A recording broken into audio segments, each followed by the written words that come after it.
All right. So thanks again for everybody for being with us and being patient. We have several things on the agenda today. Sorry, I'm distracted. I'm getting emails of people that have their presentations to me. But first up is going to be Kim Brannon. So Kim, you can go ahead and jump and share your screen. And then after Kim will be Ramonda. And then Dominic and Derek are going to walk us through a quick conversation around a survey that we're going to be putting out. And then I just have a couple of updates and we should be done. So thanks again, everybody, for your patience and holding with us. We are recording and just verifying, yep, we are recording. So we'll get this posted shooting for the 24-hour turnaround that we usually do. But Kim Brannon, who is our Director for Technical Assistance in the SPED Programs team, is going to talk us through some new resources. Are you able to show your screen, Kim? No, it says host disabled it. You want me to send it to you? I can talk through it, and Ed may have sent it out or can afterwards. It's up to you. You can't share your screen. Yeah, it says host disabled it. Here. Well, I just changed that. Oh, okay. You should be able to now.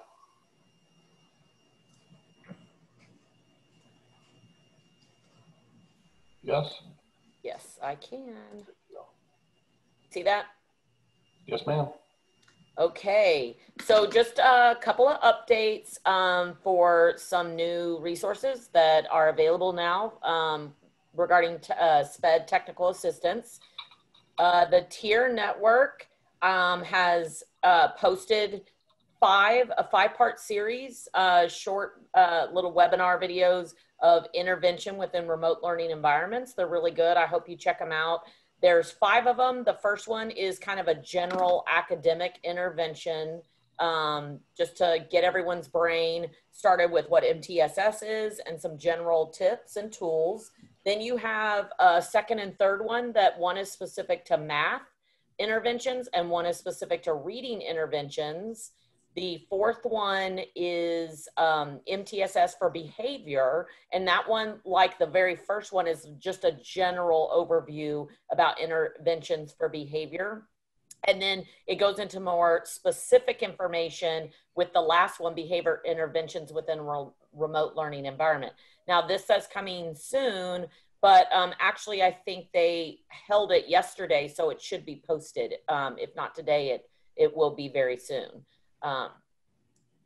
The other resource, the first application deadline for the Evaluation Certification Reimbursement Program from the Small and Rural Schools Network, that deadline is October 19th.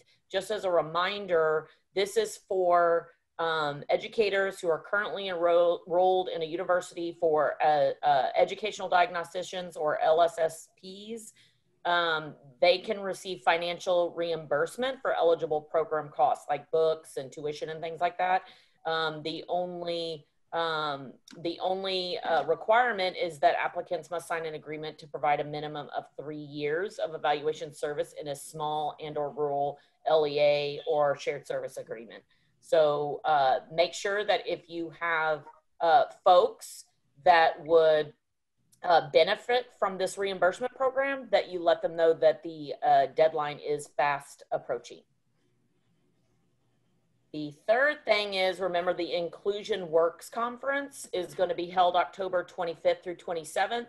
The link on this document, if you don't have it, I'm sure that you'll get this document very soon sent out, but the link will take you to the registration page. And, you know, this is for educators, administrators, families, paraprofessionals, related service providers, and it's for learning about evidence-based inclusion practices for students with disabilities who receive SPED services. And the last resources that have been posted are through the Child Find Evaluation and ARD Supports Network. They've posted several new resources. In fact, there are 3 new tools to support initial evaluations. There's a timeline flow chart and a referral tracking tool. There's 2 new tools to support school teams in reviewing and analyzing student data. And then there's the first virtual webinar recording of the year on evaluations is now posted as well. So check out those resources. Justin, did you want me to go over any or click on any of these? That's up to you. If you want to highlight one or two of them, it's up to you. This one was pretty cool, I thought. We'll also make sure that we get this document sent out to the group. I understood that already had been, but it looks like it hasn't. So we'll make sure they get sent out to the group. Did my screen switch to the web page, or is it? Nope, it didn't. Yourself. Okay. All right, never mind. That's too much for me right now. All right. Well, if you have any questions, just reach out to me or anyone on the technical assistance team. All right. Again, Kim Brannon, thank you so much. I think what we're going to do, y'all, for the group going forward is probably every other week or so, we're going to have Kim come on and give some updates, because our technical assistance networks and some other grantees and internal TEA staff are constantly producing technical assistance resources and documents. And we want to we know that you get that information through the ESCs and you get it through all of the networks as well. But we just want to make sure that you're also hearing it from us, so that they are out there in the world. All righty. So Ramonda, are you here?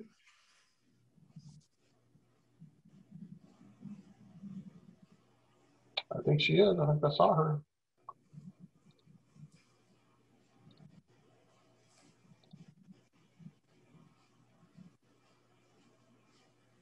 So, Ms. Ramonda, the document that you sent me, I don't have access to, so I'm not going to be able to show that. If you want to go ahead and send me a new link that has that I have access to, then I will make sure I get that up. But this one is not made available to me. She said she can't unmute her mic, so she's probably not a panelist, maybe? I'm sorry, y'all. Sooner or later, I will get my act together when it comes to technology and webinars. Since my part's over, do you want me to view chat? No, don't leave me here alone. Stay there, Kim. Do you want me to watch chat for you? That'd be awesome. That'd be super Okay, helpful. I'll do that. Let me go in and find Ramonda. One of the things, just not that anybody really cares, but one of the differences here is that you have to have a unique link in order to be a presenter. And sometimes folks lose those or they get caught up in our filters. And so that's why we're having issues getting back and forth to presenters. But let me get to Ramonda and give her the ability. Okay. I'm going to give Ramonda the ability to speak. So I can have a lot of power. There, Ramonda, can you talk now? Thank you for giving me the ability to speak, Dr. Porter. I greatly appreciate it. I thought you might. No, I'm not able to access the link that you sent me. Can you resend it? I did. I resent it to you. Is it in my email then? It should be. Here it is. Give me 2 seconds. Okay. And it's just this one slide, right? Yes, sir.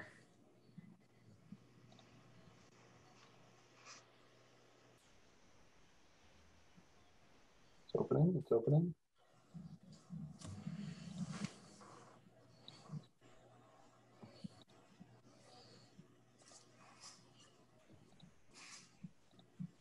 There you go.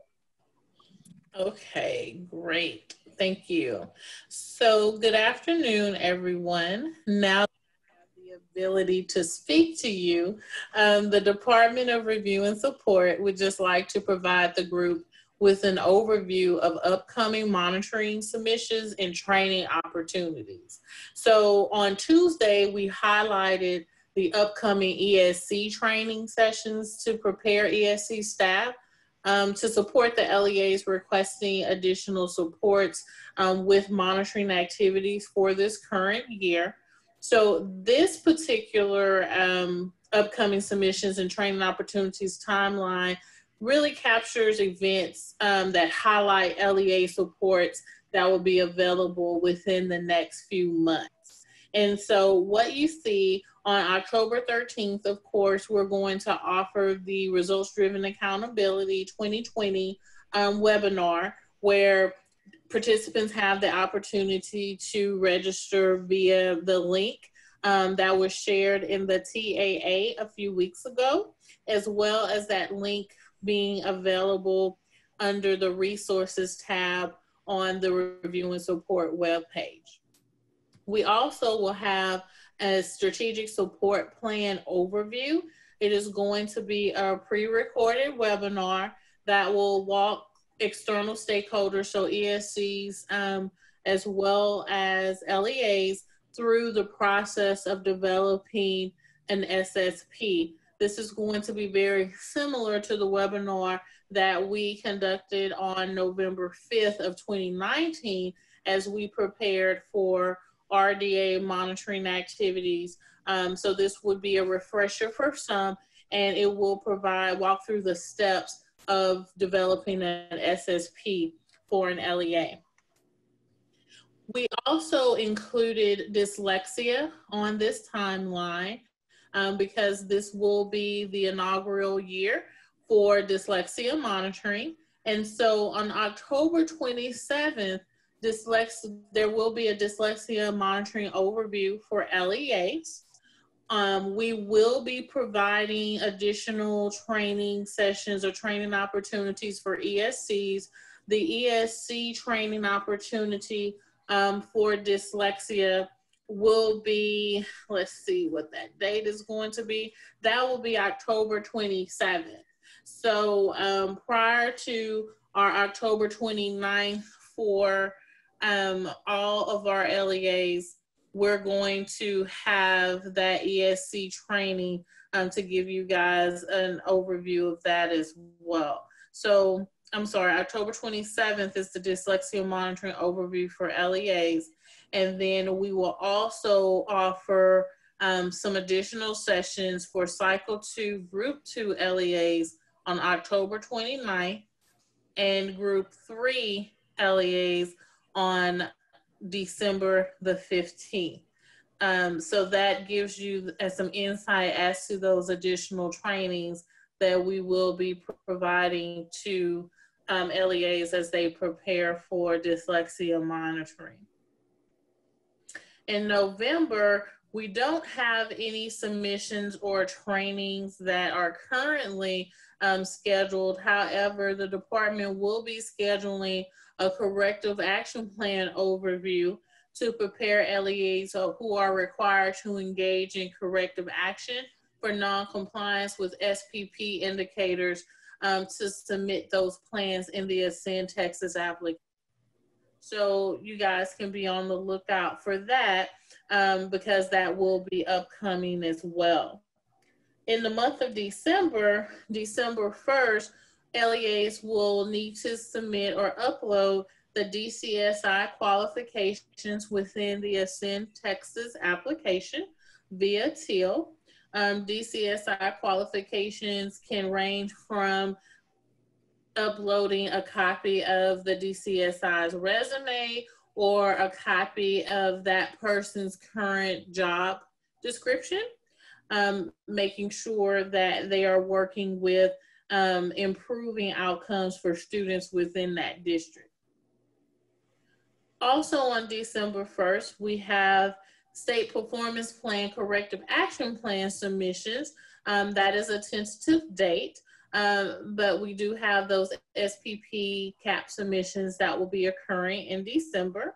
On December 9th, we plan to have our bilingual education, English as a second language, English learner self-assessment training for LEAs. So preparing LEAs to engage in that self-assessment.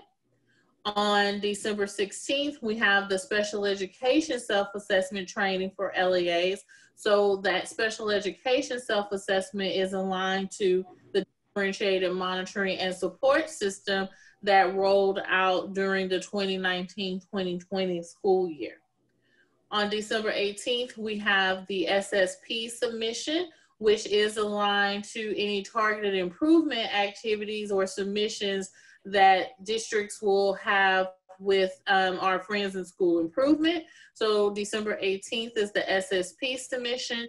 And then finally, we have on January 23rd, the self-assessment window opens for LEAs to engage.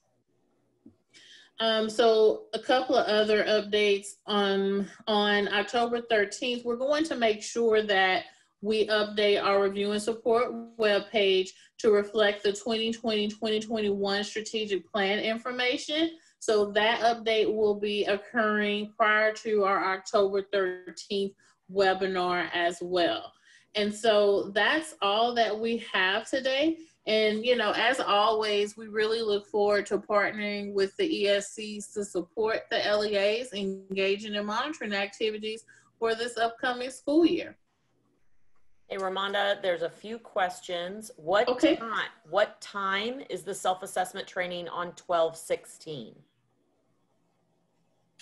We have not solidified a time for the self-assessment training. We will have all of the registration links available on the Review and Support website next week. And so all of that information will be available on our website under the resources page next week.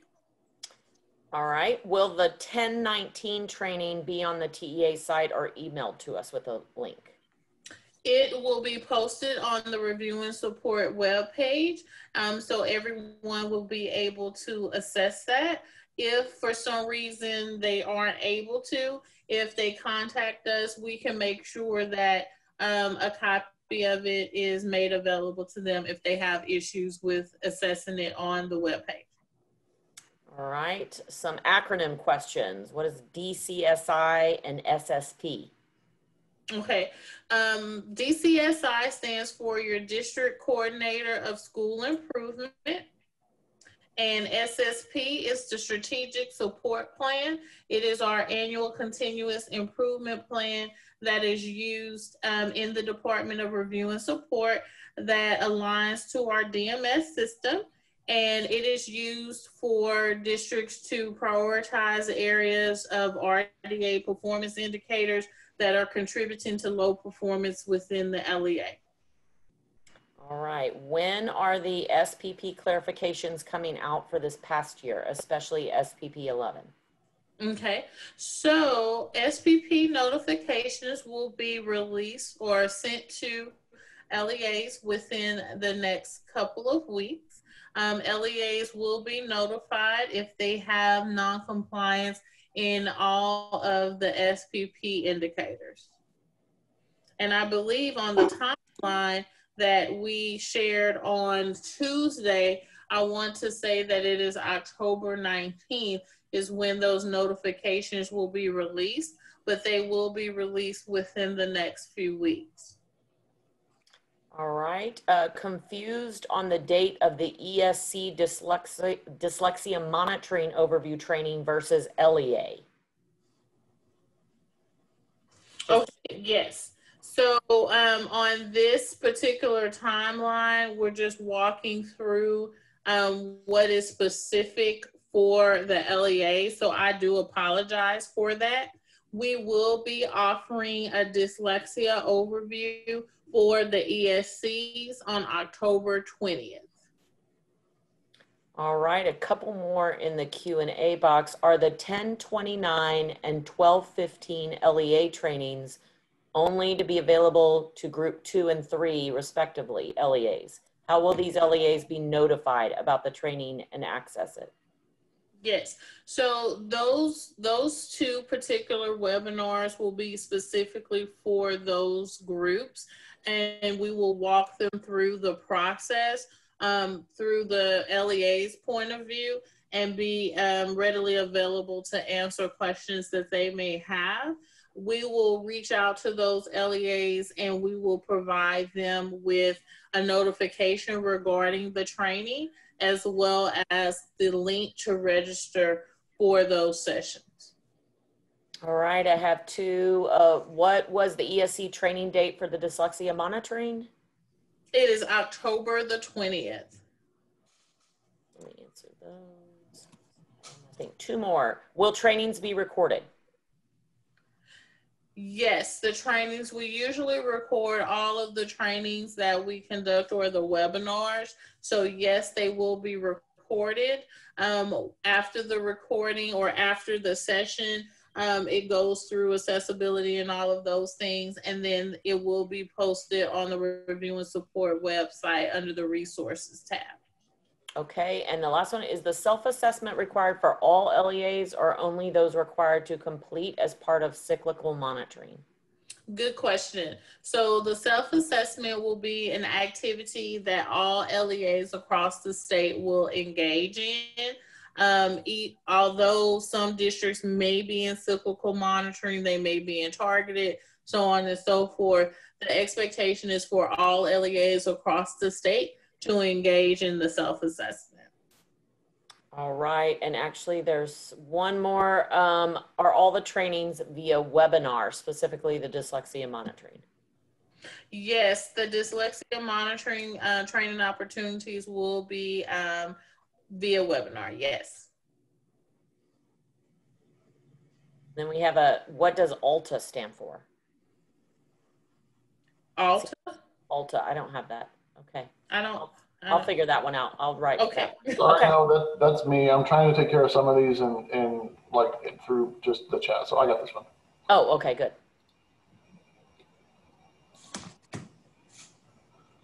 All right. Well, if that is that all? You're doing a great job monitoring the chat, by the way. It takes teamwork to make the dream work, Ramanda. Absolutely. All right. We're going to go ahead, stop sharing this, and our good friend and colleague Derek Hollingsworth is on standby to present a little bit, quick thing about, if I can get this figured out, quick thing about, why is this not? A survey related to this digital accessibility and inclusion. So Derek, if you're ready to go. Yes, sir. I'm ready. I'm ready whenever you are. All right. You just tell me next, and I'll click the screen. All right. So good afternoon, everybody. It's always my pleasure to be able to spend just a few minutes with you guys, even if we're in this virtual environment. So today, we're going to introduce very briefly a K12 Digital Inclusion Survey that's going to go out shortly. And before we do that, we want to talk just briefly about what's kind of the background behind it and why is it important. So Justin, if you'll go on to the next slide, please. So we've got three basic purposes today. Want you guys to understand the purpose and the audience for this survey. Want you to see the connections between the survey and a report that's going to be presented to the State Board of Education. And I'll talk briefly about that here in a minute. And then at the end, we'll talk about how the survey is going to go out and how you guys have an integral role in helping to distribute that across the state. So if you go on to the next slide, please, Justin. So the purpose. So this survey is designed specifically to get baseline data for digital instruction generally, and to identify some of the common barriers that people are having in the field when they're trying to move into digital instruction. Now, even though we're talking about this in the special education setting, this has implications for all 5.5 million students in Texas.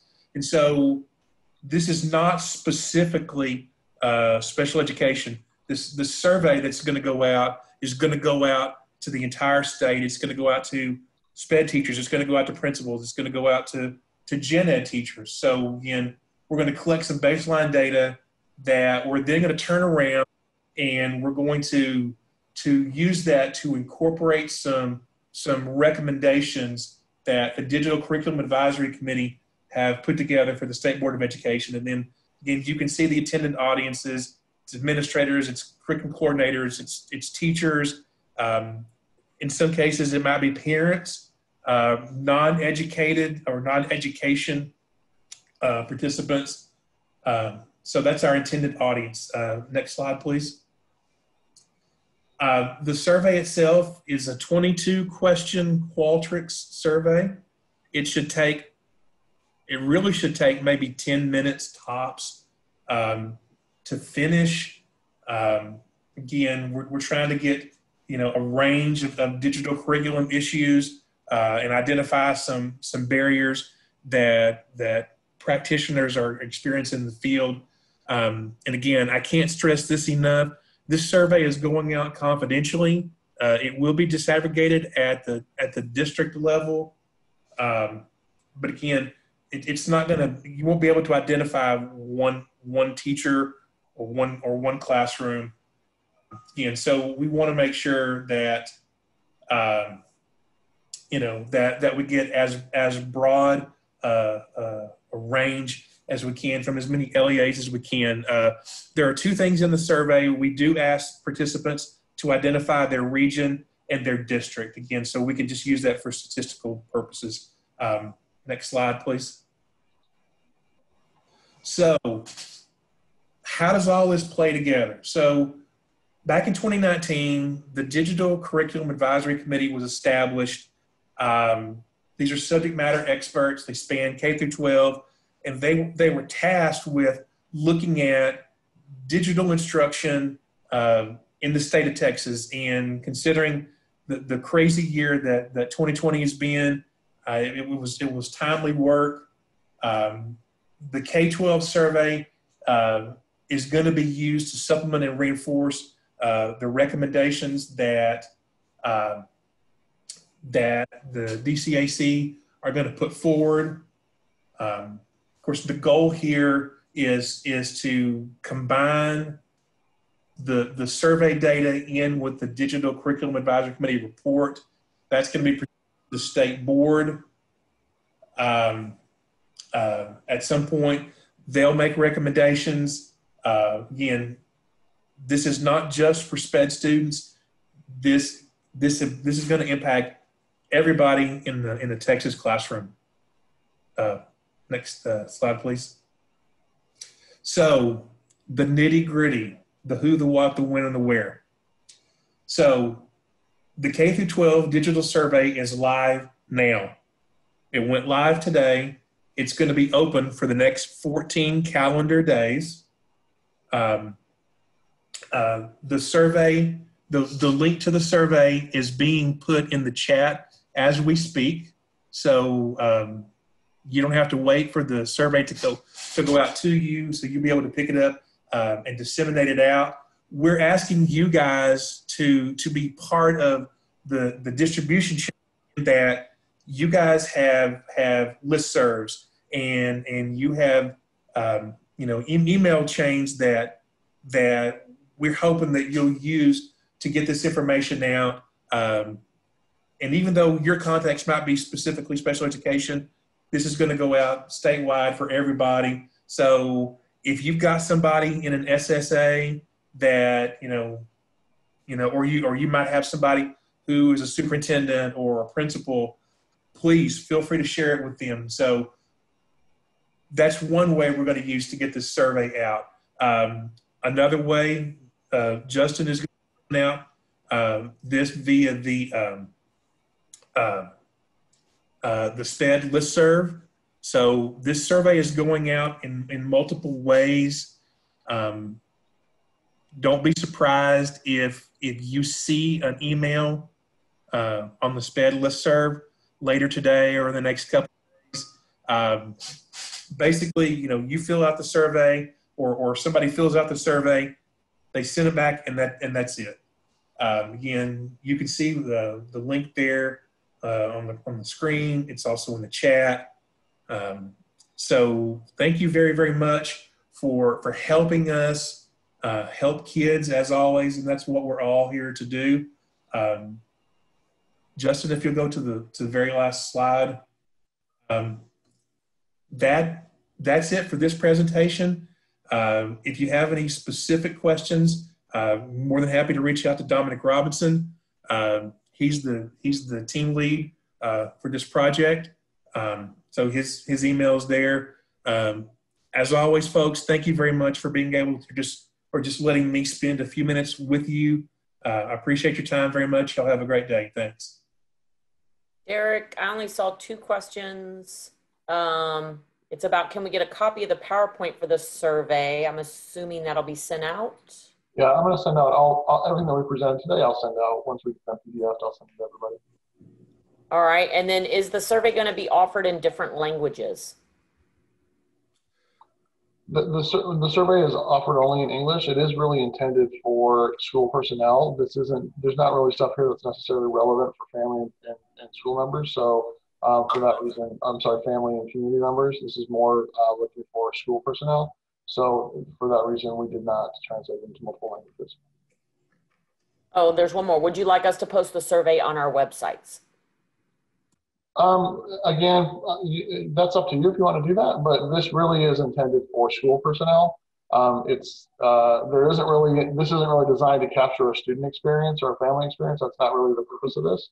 And so, you know, you could do that, but I mean, we're not going to ask you to or even recommend it. It's up to you. If you could send it to your teachers and your campus staff and ask them to take a few minutes and respond to it, that would be awesome.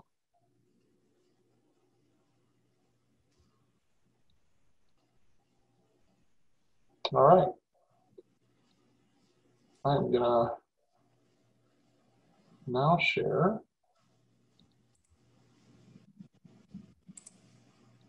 the agenda again, just so that you have something to look at other than my bald head. The last couple things we have is, again, we've had several folks say, if you're in a situation in your LEA where you have a backlog of evaluations, which is not uncommon across the state right now, and you're trying to catch up, and you have those kids who are NCEC, and you need to complete an evaluation to determine their eligibility category because now they're turning 6 years old and they're moving out of that NCEC and you can't do it. Because you just haven't gotten to them yet. Obviously, we've asked folks to prioritize evaluations appropriately based on a few different factors. And hopefully you're doing that in your LEA. But if you, obviously we're coming up on snapshot, and so people who are getting fatal errors for this have panicked a little bit or given us some concern about it. So that should have changed. Instead of a fatal error for that right now, you should be getting a special warning, which still brings it to your attention, still lets you know that this is not the way things are supposed to be in PEIMS, but it will not stop your submission. It's not a fatal error. So just know that has changed. If anybody has trouble with that, please shoot an email to the general SPED inbox, sped@tea.texas.gov, and we'll forward that to a staff member who can help you get it resolved.